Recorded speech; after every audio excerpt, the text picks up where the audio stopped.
sports fans? Your favorite sportsbook, BetUS.com, is back for our 28th year of NFL action. With the industry's biggest sign-up bonus of up to 200%, BetUS offers our members the opportunity to cash in on all your favorite sports, including NFL, NBA, MLB, and more.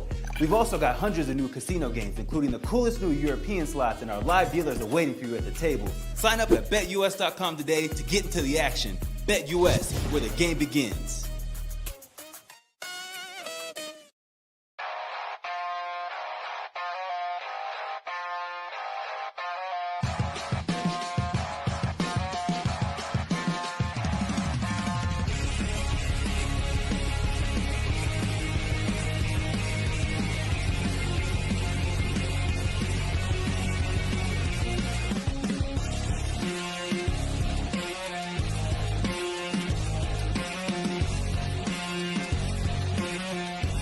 And now, broadcasting live from Las Vegas, the Snake Sports Talk Show with Jake Silva starts now. All right, here we go, ladies and gentlemen. It is so good to see all of your faces here on a Monday on the Snake Sports Talk Show live from Denver, Colorado, wherever and however you guys may be watching and listening. Thanks for making us part of your evening. We are jam-packed NFL talk. We got some special guests up in the building. A.J. Johnson, 6 years in the NFL, former linebacker. We are excited to have him here on the program. Check it out for you guys to like, follow, and subscribe to the show.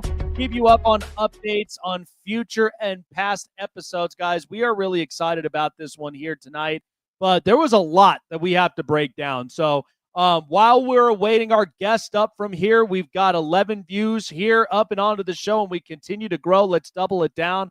So I do want to start with this here on the show is, to me, when I look at a lot of future quarterbacks, and we got a lot to discuss because I'll be talking about Shedeur Sanders, but right now I want to talk about Jackson Dart because a lot of people were kind of skeptical about what Jackson Dart was going to end up looking like here up and on, this up and coming season.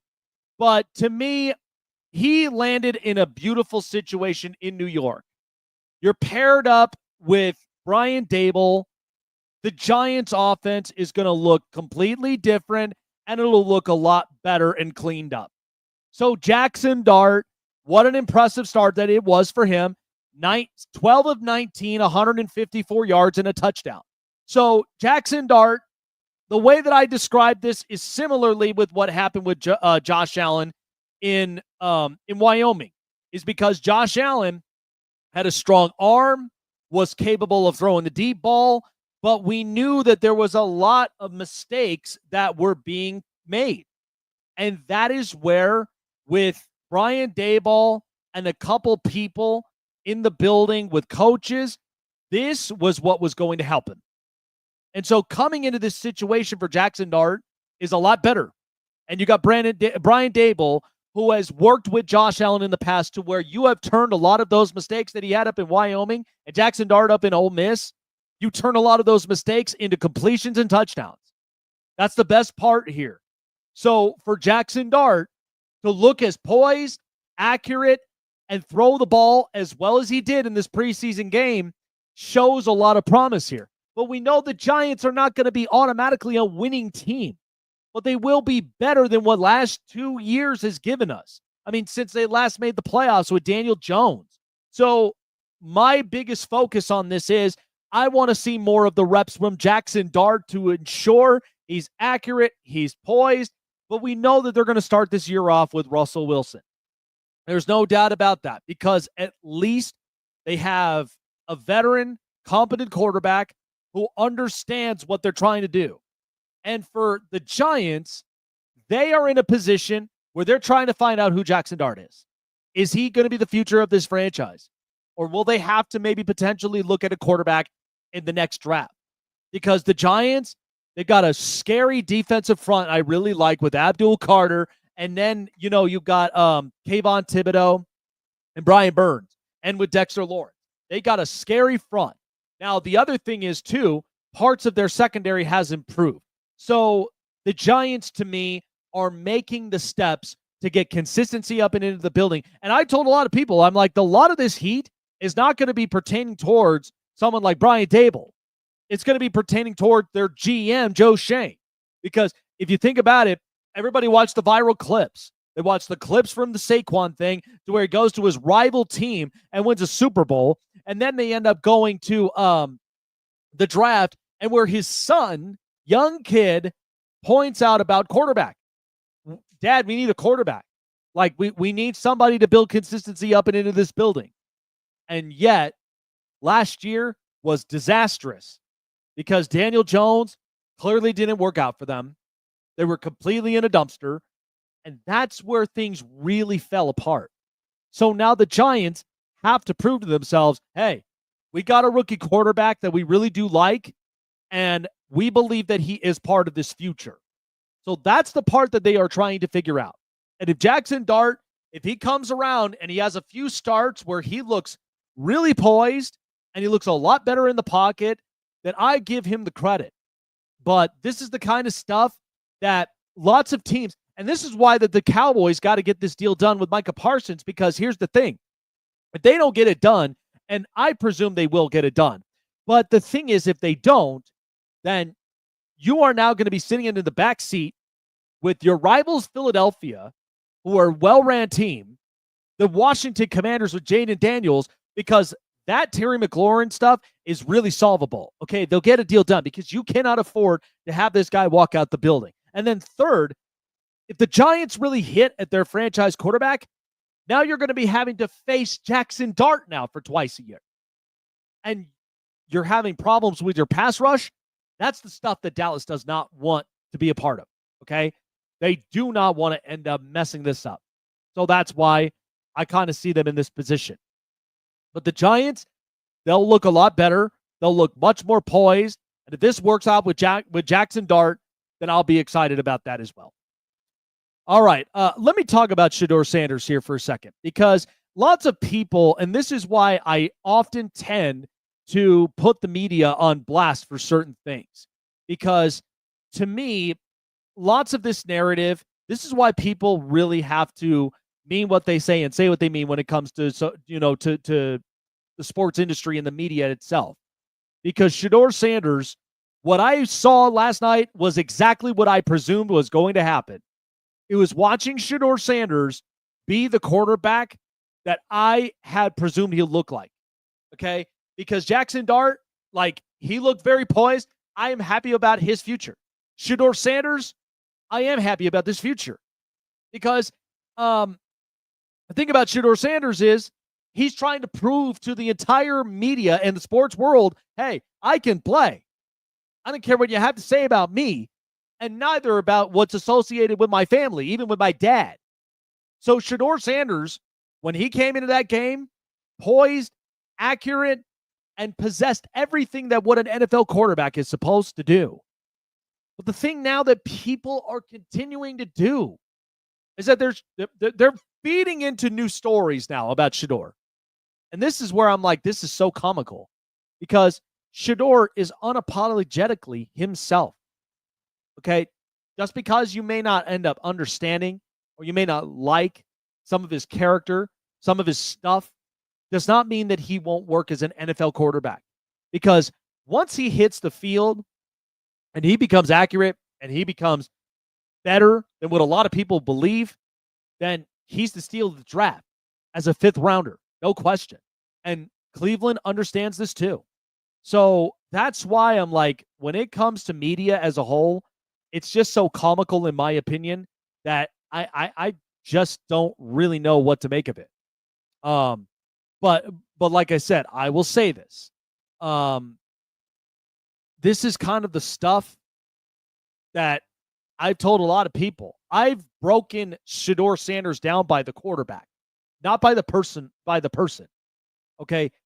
If he stands poised in the pocket and he's accurate and he reads a lot of different progressions and he can honestly get the ball into the receiver's hands, that's more than enough. Like, that's what the Cleveland Browns need. The Cleveland Browns have been a tire fire for years, and they couldn't even find the franchise quarterback. And even before the time, like, they had Bernie Kosar. Okay? So right after that timeline, they went through franchise quarterbacks like diapers. Okay. You've seen how they treated with Baker Mayfield. You see with how this whole charade with Deshaun Watson has looked like. And they really have been trying to figure out this position for quite a while. This is why that the Cleveland Browns, when you look at Shedeur Sanders and you look at a lot of these throws, but these are accurate, poised throws. That's why I'm like, I give him credit. And the thing about Shedeur and what you're going to learn a lot about him is that all this criticism, all this media stuff, this crap that he keeps getting fed is really not going to matter in the end. As long as Shedeur plays to his potential and plays exactly as we all predicted him to be. Just that good of a quarterback. And again, you may not have to like him, but you got to respect the fact that this kid can play.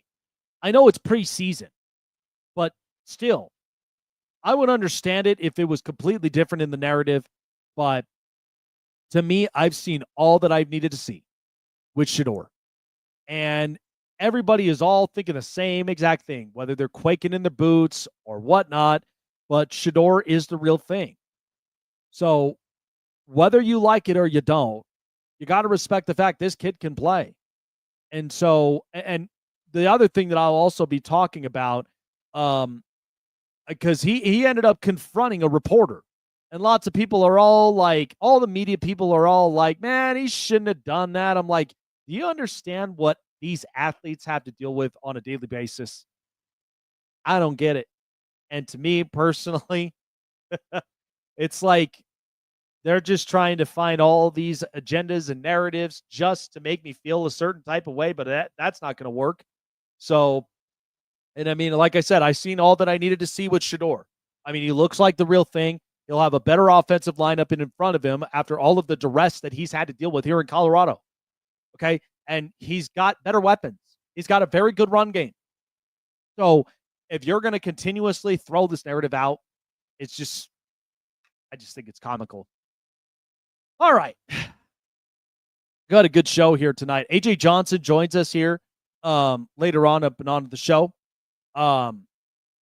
Really excited to kind of get his just to get his expertise mind on Tennessee, because especially with this Nico Imaleva thing where he goes now to UCLA, and people are already putting up the narrative right now that like he looks spectacular in UCLA. What do you expect? I mean, looking up in training camp, of course you're going to look spectacular. But I'm going to tell you, this is why it's going to be a reality check for Nico. The other thing to really discuss, I'll be talking about the Shedeur Sanders, his encounter with basically a radio show guy. Not really impressed with a lot of his stuff, but I don't care about it either way. I think Shedeur's shown us exactly with what he's made of, and that's that. All righty, folks. Well, we know that football season is up and around the corner, and that is why you want to start your year off with BetUS Sportsbook, because BetUS has it all just for you guys to get you a head start into the 2025 NFL season. Just by signing up, guys, you would end up signing up $50 into your deposit that matches up to $2,000 in winnings, guys. That's a lot, and that's in all of these contests currently going on. Major League Baseball play right now. Golfers, golf fans out there, checking out your favorite golfers, keeping you up to date as well. Tennis, but the NFL season is finally here, guys, and BetUS is there with you. And also when you sign up, you get your very own account manager to give you all of the best expertises from their award-winning for over 30-year sports book betting lines, prop bets, parlay leg bets. They have it all there just for you guys at BetUS.com. Go on to BetUS, link in the description to sign up right now. $50 in your deposit, matching it up to $2,000 in earnings in contests when you sign up. That's at BetUS.com. BetUS, where the game begins. Want to find your seat for the event of your choice but can't get one that fits your desire or your budget? Well, my friends, SeatGeek has you covered. SeatGeek is the official sponsor of the Snake Sports Talk Show. With a list of over hundreds of events to choose from, SeatGeek will assure you that you won't miss your seat with the amazing view of your choice at the most affordable price. Whether it's looking for your best seat in the house of your favorite sports team, finding live concerts that get you closer to your favorite artist, or enjoying your spot at your favorite live shows, comedies, and more, SeatGeek has it all just for you. Go online to SeatGeek.com or download the app on your mobile device through Google Play and the App Store. And as a special offer before checkout, use promo code SNAKESPORTS and save yourself $20 off of your purchase of your first ticket and experience why SeatGeek is the most trusted ticketing app for your next event. Remember, that's SeatGeek.com and download the app on your phone with promo code SNAKESPORTS for $20 off and find your seat with SeatGeek. Looking for a show with the best takes and opinions? Want a show with the best coverage around the world of sports? Jam-packed with an all-star interview lineup? Then the best place to find it all, sports and entertainment, is right here. Join Jake Silva on the Snake Sports Talk Show, presented by SeatGeek and BetUS. Weeknights at 8 p.m. Eastern, 5 Pacific on Sports Wave Network.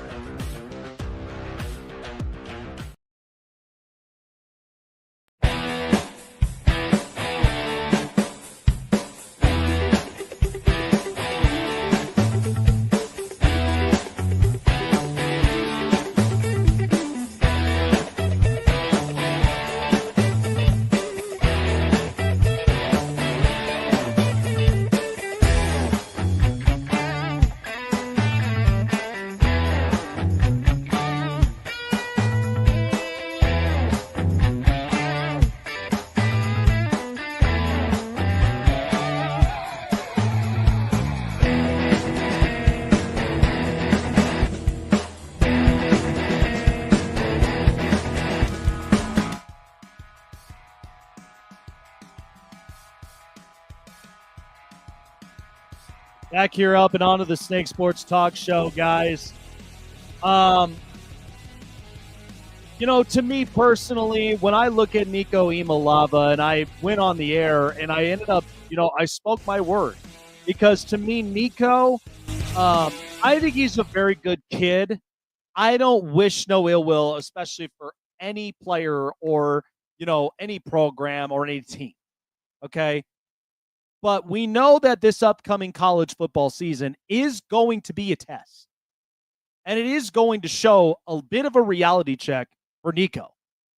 So they're blasting up everything up on social media, which is just how everybody is. They blast up a lot of stuff up on social media when they want to get hyped up for a player, a team, so on and so forth. But really the truth is that Nico, because he's in his own element, I knew he was going to be a talented player right up and out the gate. The kid can move. The kid can throw. The kid has really good high potential talent. The problem of this, what's happening right now is that Nico is in a conference now where you were in the very highly talented SEC, and they've had really good offensive players, really good defensive players, and even when you get some pass rushers and secondaries, they were very top tier in the SEC. But you are going into now the heart of the Big Ten. And UCLA, since they've been in the Big Ten, they've been massively overwhelmed. They are not exactly the program built for the Big Ten. If you talk about Oregon or Washington, they'd have a fighting chance. I love Jed Fish, and I love Dan Lanning. But then when I look at USC with Lincoln Riley, USC, their defense got slightly better, but now they're having some troubles up on offense. Wide receivers transferring out and quarterbacks not quite exactly matched to the level of what Lincoln Riley had with Caleb Williams. That's not a good sign. So, which is why now when you look at UCLA, they've had their runs in the Big 12 in the Pac-12 for quite some time. But now that they're up and into the Big Ten, it's much more physical, it's much more run-driven, and it's also a team, like it's also a conference where you got Ohio State, Michigan, Michigan State, and Nebraska, and multiple other teams that are built for physicality. UCLA is not. And when you look at that whole entire belt of Southern California, okay, they are all about talent. But you expect them to go on the road to Ann Arbor in the cold, or even go up to Columbus and Ohio State in a packed, like in a packed crowd where there's a huge sea of red. You really think that they're going to end up performing that well? And Nico, who last has seen Ohio State in the playoffs, they got absolutely manhandled. 49 points last time I checked. I mean, it wasn't even a competition. So Nico has a lot to really experience with this. And remember, he's only going to be away from the SEC for a year because of the transfer portal. So he has to play out the year, probably get the reality check this season, and then maybe end up entering the transfer portal and say, get me the hell out of here. So, like I said, I think the kid means well. But part of me is he had too many influences in his ear. Okay, we've heard the dad and we've heard the family speak, and lots of them wanted him to be closer into the West Coast. I get it. You know, you want to be closer to home. But the fact of the matter is, UCLA has not been built that physical like since they joined the Big Ten. They're not built like that. It's hard. And all those offensive weapons that you got up in Tennessee, and you leave that, like Josh Heupel even talked about it. Like, no player should be bigger than the program. And it's all because you want an X amount of money and you want to feel like that you are above the program. And a lot of that is because of bad influences. That's why I'm like, I mean, look, my wife and I are about to start our family.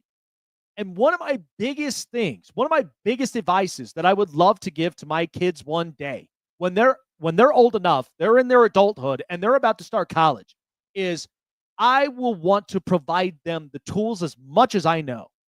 But in the end, I'm not going to ask you to take care of your mother and I. Okay? Lots of these players, I mean, they bless their families all the time. The minute that they go into the NFL, it's a very heartwarming, touching moment. And I feel for a lot of those families. I really do. But I would not expect them to be taking care of us as parents. Because then what example does that show? Because to me, like, I would expect that just like birds leaving the nest, I would expect them to take the knowledge and blaze their own trail, which is the same kind of, it's the same advice that I would give to Nico. Okay, you go to UCLA. That's fine. If you chose to go that route, no one's going to harp on you about, well, he made a bad decision, UCLA is not quite the fit. You go and you play. But do it for the right reasons. Because if you're going to have a lot of outside influences in your ear, chances are you're not going to be blazing your trail that like structure set. You're not going to be blazing it that easily. Okay, not even that simple. Because now you've got a lot of influences up and into your ear, which again, advices are always good and supports are always good. But in the end, it's all on you. It's your choice. It's your decisions. I'm not going to hinder up and on your decision. But keep in mind that some decisions, all decisions really, come with consequence, whether good or bad, as long as you can understand the difference.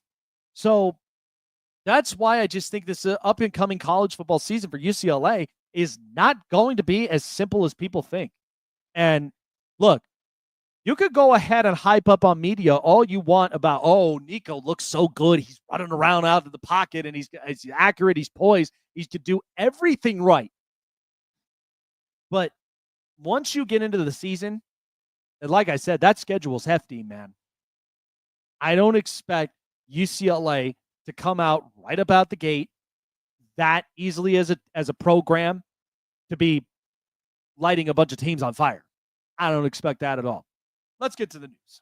And now, here we go. Hey everyone, it's story time. This is the Hot Press. lots of news around the NFL, and so we get up and into this here on our Hot Press segment. So, first of all, the college football top 25 has been announced, so we're going to be sticking up and into college first off. So the top 25 AP polls have been announced in the preseason for the first time this season. And right now, the one leading the charge is number 1 Texas at 25 points that was given up from there. The next few teams all the way down to 10 is Penn State, Ohio State, Clemson, Georgia, Notre Dame, Oregon, Alabama, LSU, and Miami.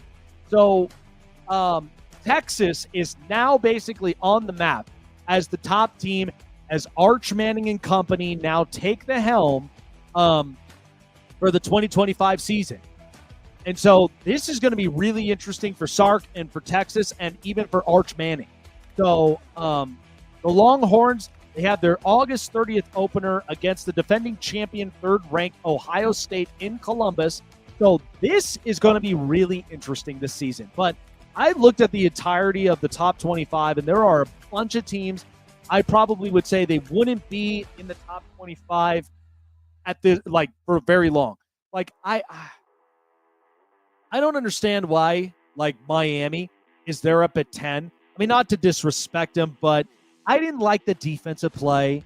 And you've got Carson Beck, who, he's your only leg to stand on for offense for your quarterback after now you've got Cam Ward in the NFL. This is going to be interesting for Miami. I don't see them staying there for very long. Indiana, I'm questionable about their quarterback play after Curtis Rourke. I don't even know what Kurt Cignetti is going to do about that position. And hopefully they do figure it out. But I don't really see Indiana lasting it that long.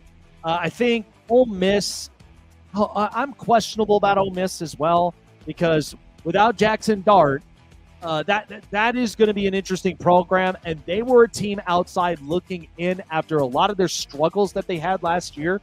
Who knows if that team really is structurized, consistent, and balanced enough in order for them to potentially make the playoffs. So Ole Miss is definitely up and on my radar from there. Iowa State at 22.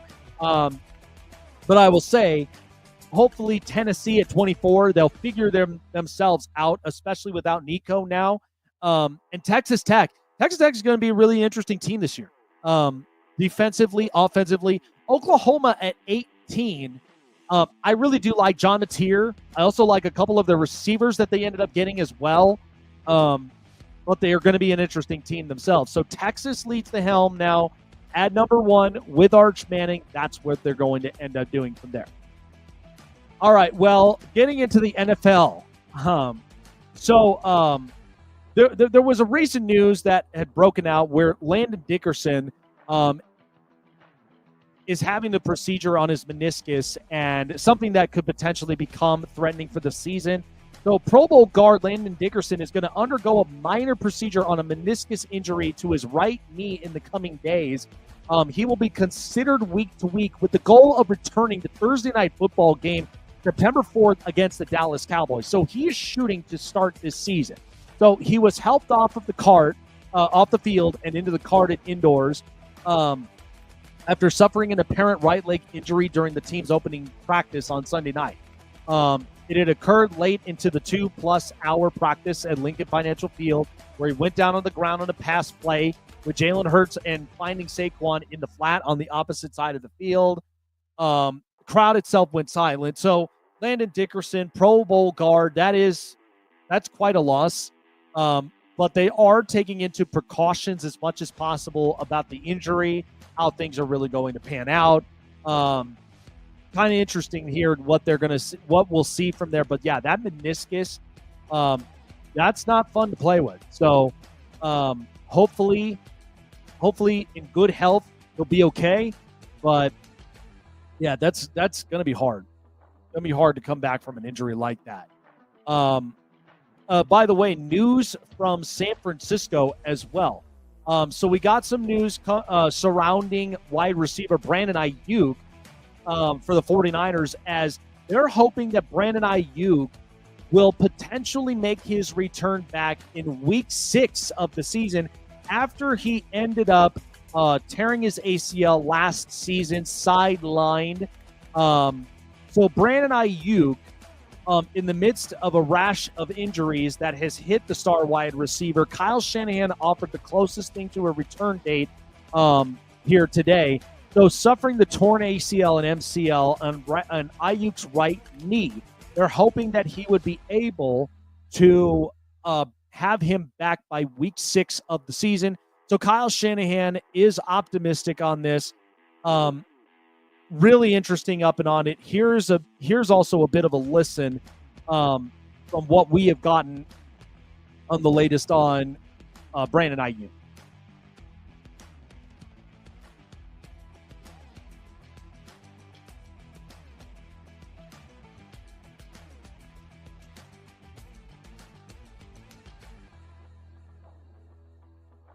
All right, we're bringing up audio now.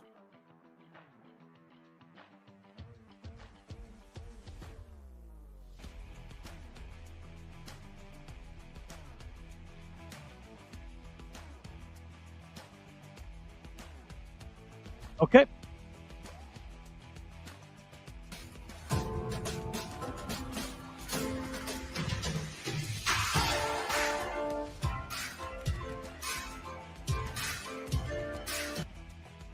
So, yeah, he's awaited now up and onto the PUP list, and week 6 is going to be the return there is what we are expecting.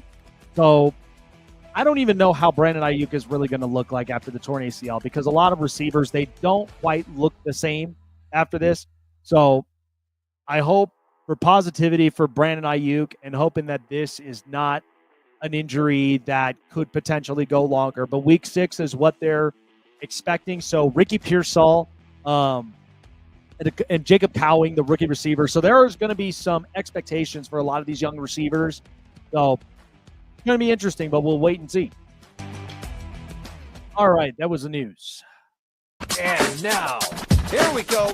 Hey everyone, it's story time. This is the hot press. So I do have footage of Shedeur Sanders, who ended up encountering with a fellow radio sports analyst, and so we have the audio footage up from here, and this is what was basically said from Shedeur Sanders. Tony, I be hoping you be. Tony, I be hoping you got something positive to say about me. You always say negative stuff. And I'm like, I ain't do nothing to you. No. I ain't seen nothing positive that you ever said. I think I'm positive every day. Come on, Tony. What I do to you, Tony? So this is why I have to put some of the social media guys and, of course, a lot of our media personnel here on the sports industry on blast for a few reasons. Because, look, I mean, a lot of people have complimented saying that I'm the honest-minded Colin Cowherd. But here's the thing. Cowherd, when I ended up watching it up and on the herd, and when he ended up explaining it, look, I understand for business reasons to turn the cheek and just focus on football. Go and watch film. I really do. But you need to see from the athlete's perspective. Okay, because these athletes every single day, they are paid high amount of money. Okay, this is coming out of our taxpayers' dollars, okay? They really are. Because we're spending money up and on these contracts. And lots of them, top-tier medical staff, top-tier insurances, and not to mention a lot of these players buy houses, buy cars. They do all this stuff. But Shedeur Sanders, and when a lot of people started to criticize him, I think he's a remarkable quarterback. Okay, for a few reasons, because of the fact he's accurate, he's poised, and he looks like an actual NFL quarterback. I don't care what anybody says. And especially when you watched him closely here in Colorado, the thing about it is that he had a worst O-line. They never developed a run game. And so all it was Shedeur trusting Travis, Will Shepard, and a couple other receivers. And that's it. I mean, there wasn't anything after that. And here's the other thing, too. when people are like, he shouldn't call that guy out, you don't know what was going up and onto his mind, and you don't even know what that radio show host said. I mean, players listen to the radio, players watch YouTube all the time. And here in the sports industry, what are we paid to do every single day? Criticize. We criticize teams, we criticize players. We do this because we hold players and teams to a certain high standard.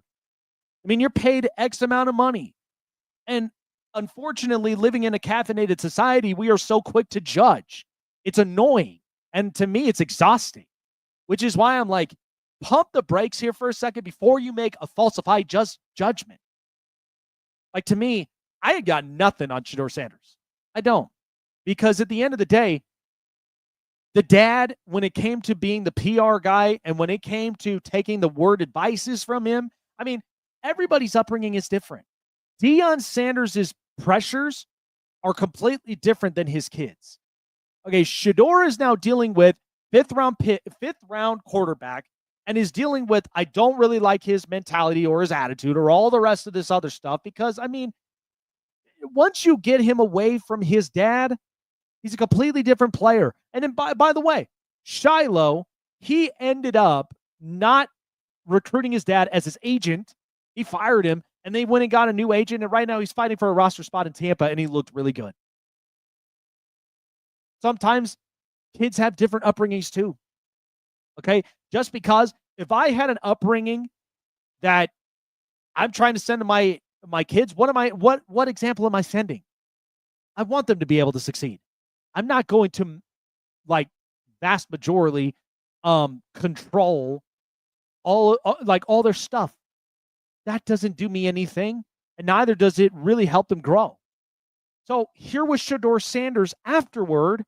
I never mentioned anything about the talk show guy. He was there being himself. Here he was after. I'm gonna be honest. I wasn't nervous, so I didn't really have too much adrenaline. It was just getting comfortable. That's all it is. Like, it's plenty games before. Like, I was nervous, but I felt like I knew it. I knew the answers to the test. So it's like when you feel unprepared, then, you know, when you don't feel like you're ready for the moment. I know I'm ready for the moment. Did I play up to par? No, I don't feel like I did. But overall, the main goal was to win. And that's honestly what we did. Well, I say I'm comfortable with being uncomfortable, you know, so that's what it is. You know, I got pockets of finding my rhythm, and I got to get into that quicker, regardless of anything. But overall, I feel like me out there. Do you know how many people, like, here in society, flunk their interviews, and sometimes they even lie in their resumes? Don't lie to me, because I'm sure a lot of you have done it before because you were trying to shoot for that job. You wanted to be a part of that team. But all it takes is trust, honesty, comfortable with being uncomfortable, and producing in the highest amount of pressure possible. That's what Shedeur Sanders is doing. And 31 of 32 teams passed on him all the way into the 5th round because none of them liked his interview process. None of them. Which is fine. I mean, you go ahead and not like the interview processes, but all I know is once you see the kid up and into the field, and I'm not trying to overhype it as much with Shedeur Sanders because he is a rookie. He is going to have to learn the playbook one way or the other. And to me, you're going to start a veteran quarterback anyway until he gets comfortable with the playbook. I mean, that's the way that you want to start it. But Shedeur is going to have a really interesting career because you are going to see it just for yourselves. And even if we got a small sample size from the preseason of how accurate, how poised, and at the same time, who cares? Okay, listen, sports media, stop it with this narrative. Who cares if he confronted that talk show guy? Because maybe he did say something negative about him and he had to confront him, but at least he was a good sport about it. He wasn't there trying to make a scene. He's not there trying to post it up on TikTok to go and get rage bait and clicks and views. He's not doing that. He's over there because he's trying to send a message and he's trying to set an example of this is what I'm doing. This is who I want to be. And you're going to watch and see for yourself. So I just don't understand this with this whole Shador narrative. It really boggles my mind. We'll take a break and we'll be back here up and on to the show. Don't go anywhere, guys. Looking for a show with the best takes and opinions? Want a show with the best coverage around the world of sports? Jam-packed with an all-star interview lineup? Then the best place to find it all, sports and entertainment, is right here. Join Jake Silva on the Snake Sports Talk Show, presented by SeatGeek and BetUS. Weeknights at 8 p.m. Eastern, 5 Pacific on Sports Wave Network. Want to find your seat for the event of your choice but can't get one that fits your desire or your budget? Well, my friends, SeatGeek has you covered. SeatGeek is the official sponsor of the Snake Sports Talk Show. With a list of over hundreds of events to choose from, SeatGeek will assure you that you won't miss your seat with the amazing view of your choice at the most affordable price. Whether it's looking for your best seat in the house of your favorite sports team, finding live concerts to get you closer to your favorite artist, or enjoying your spot at your favorite live shows, comedies, and more, SeatGeek has it all just for you. Go online to SeatGeek.com or download the app on your mobile device through Google Play and the App Store. And as a special offer before checkout, use promo code SNAKESPORTS and save yourself $20 off of your purchase of your first ticket and experience why SeatGeek is the most trusted ticketing app for your next event. Remember, that's SeatGeek.com and download the app on your phone with promo code SNAKESPORTS for $20 off and find your seat with SeatGeek.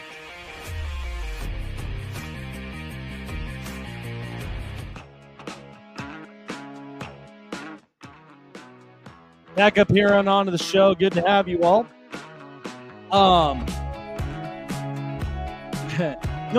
So I actually came across this, and I'm really curious as to how this is going to really work itself out.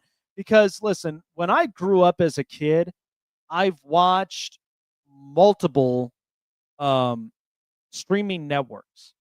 I mean, when I grew up as a kid, I remember having 5 channels on a TV because we couldn't really afford cable like that. Like, we could not afford it. And so we had to deal with an antenna that gave us 5 designated channels: NBC, Fox, CBS, ABC, and PBS. Those were the 5 channels we all had to deal with. Okay. And until you got into like Dish Network and then Direct TV. So this was a huge game changer. So ESPN and Fox Sports have combined, making a streaming bundle, which is going to start on October 2nd. And it's going to be ESPN, Fox One, and their bundle delivers NFL, NBA, soccer, and more seamlessly streamed. And then also, not to mention, after this news ended up getting out, the UFC now is now partnering up with Paramount Plus.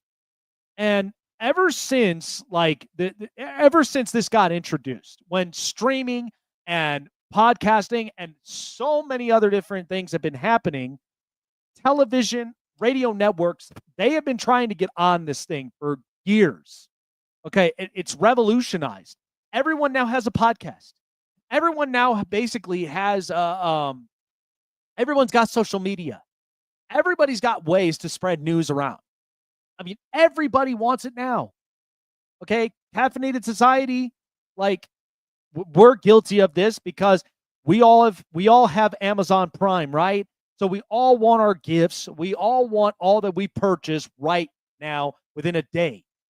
Okay, and even when you look at the drive-through systems, right? Because has anybody ever watched that movie, The Founder? When you watched how Ray Kroc ended up purchasing McDonald's, and they had the whole system, they had the drive-through, and it was iconic.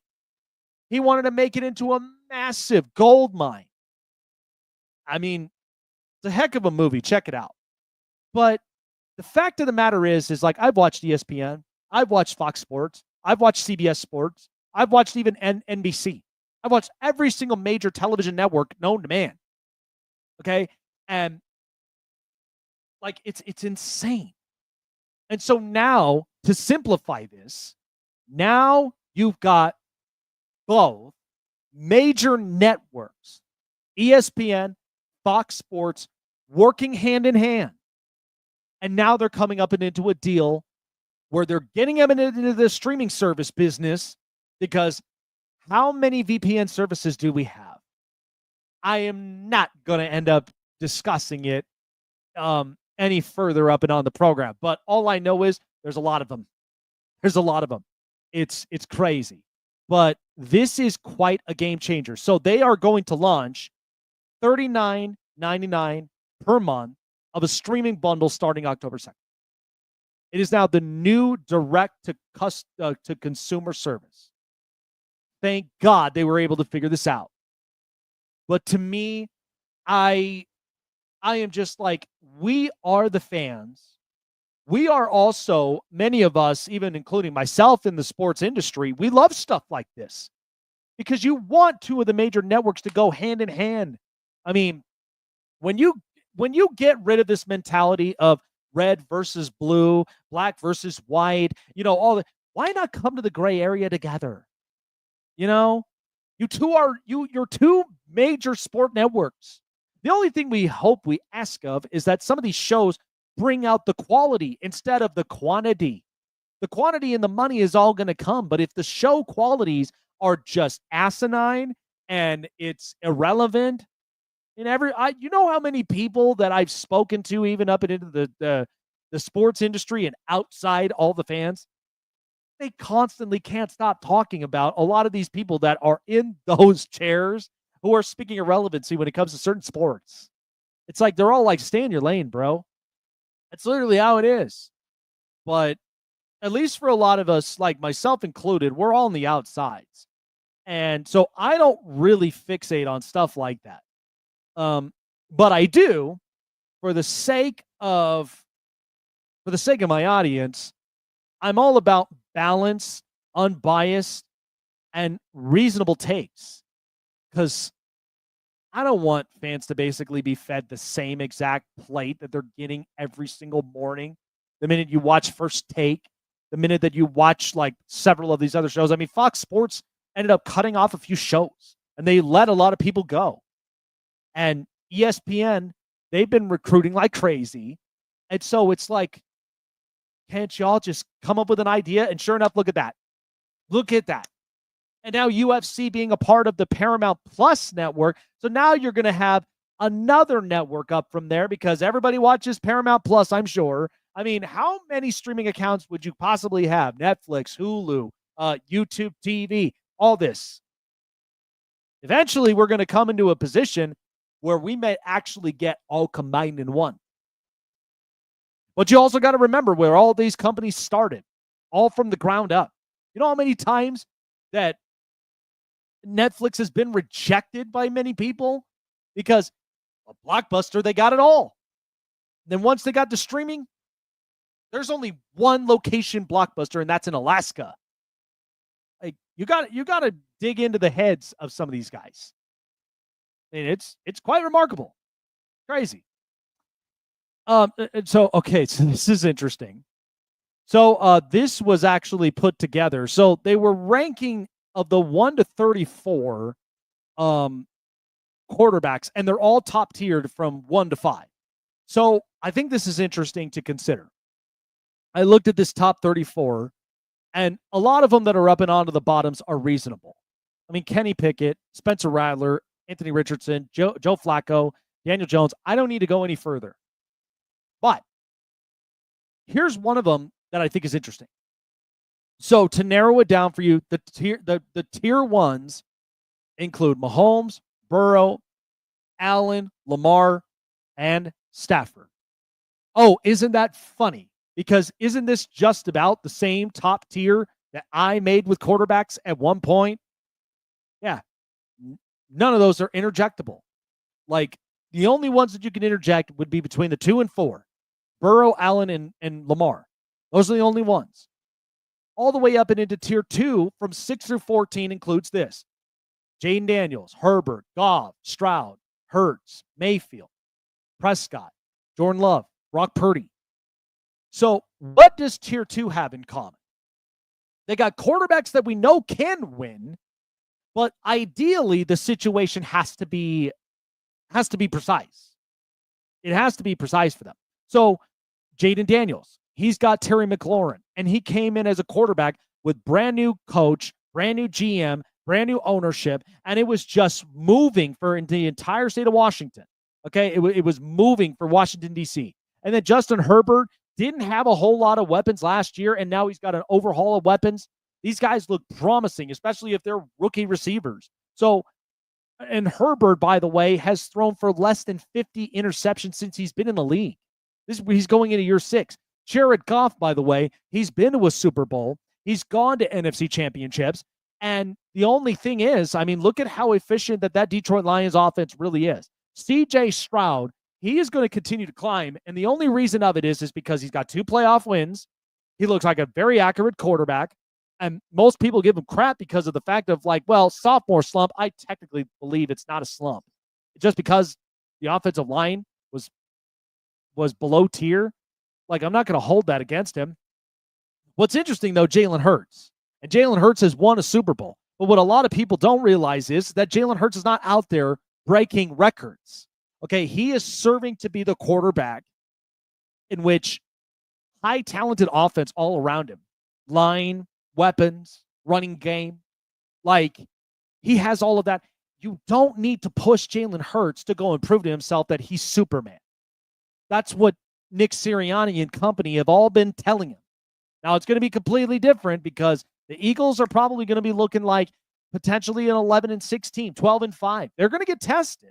Okay, mark my words. Don't get this twisted. They're going to get tested. But Jalen Hurts, he could throw, he can run, he could do what they need him to do.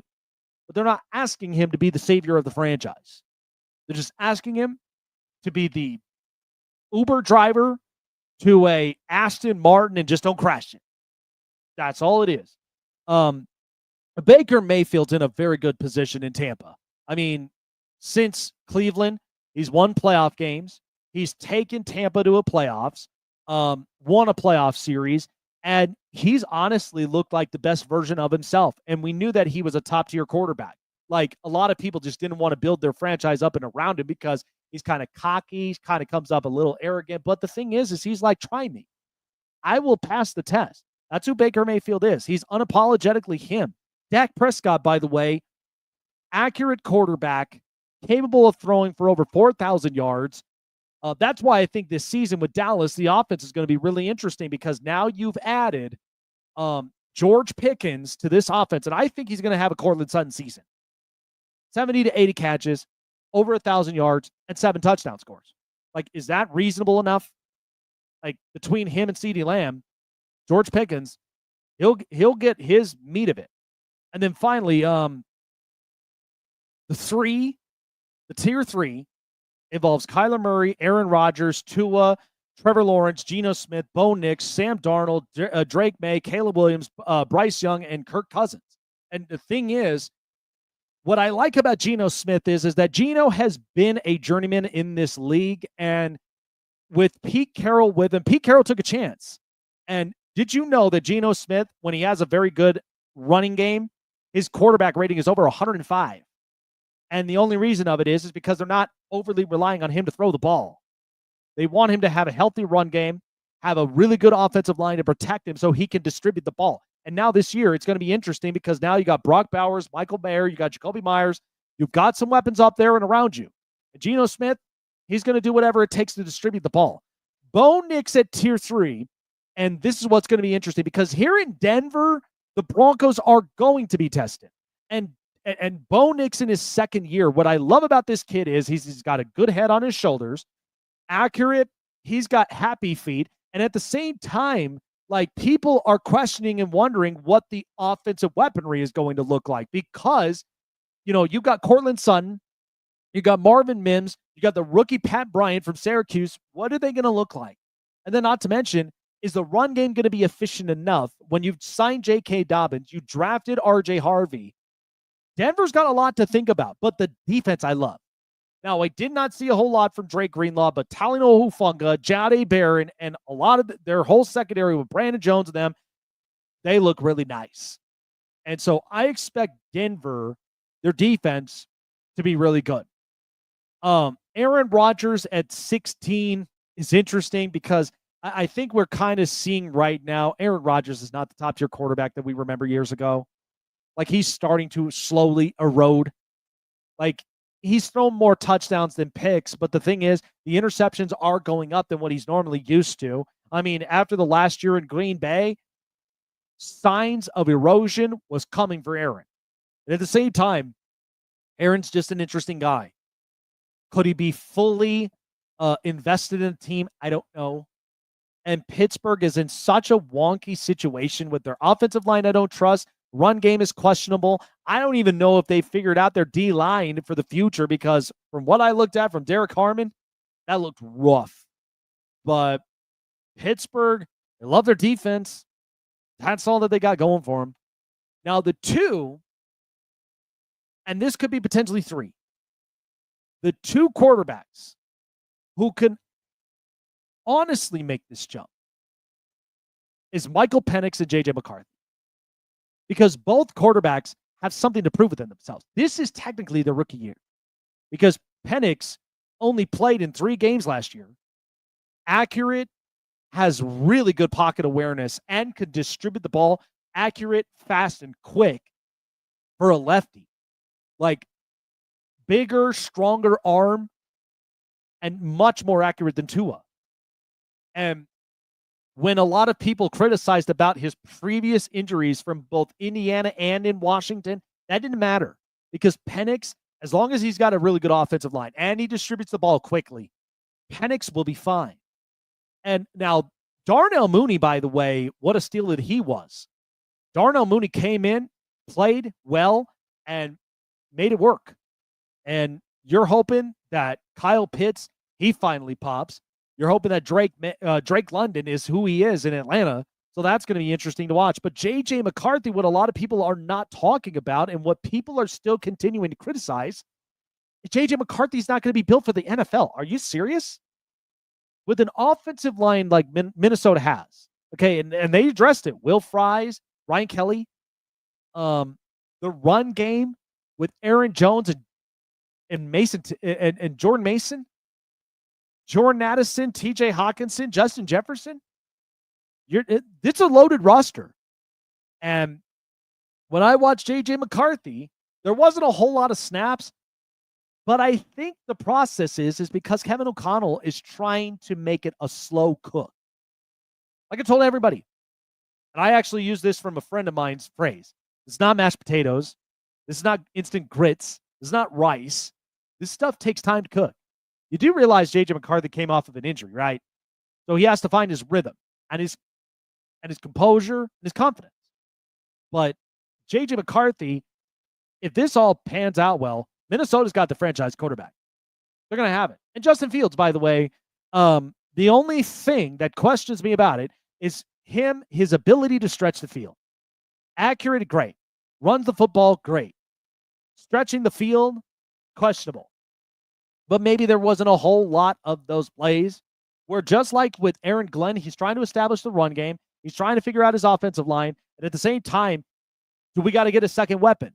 That's what we got to figure out. Because you already locked down the 2 big fish, and you're going to have to eventually lock down that whole O-line.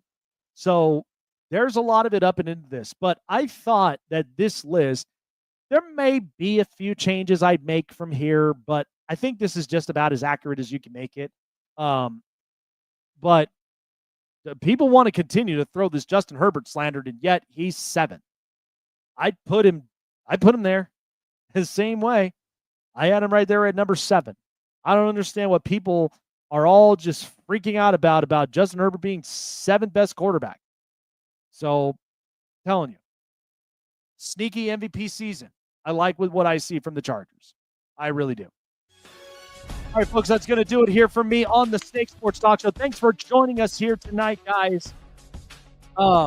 Really hope to see you guys soon here this week. Got another episode, and we may end up having a special guest. Matt Babcock could be joining us here this week, NBA draft analyst, because we're going to be talking some Cooper Flag. We're going to be talking a lot about some potential players coming up out of college for the college hoops season and who we expect to see that'll make a huge impact for college hoops this season and could be a very good high-end draft pick in the NBA here come the future. Appreciate everybody for joining us here on the Snake Sports Talk Show. Take care, and we'll see you guys soon.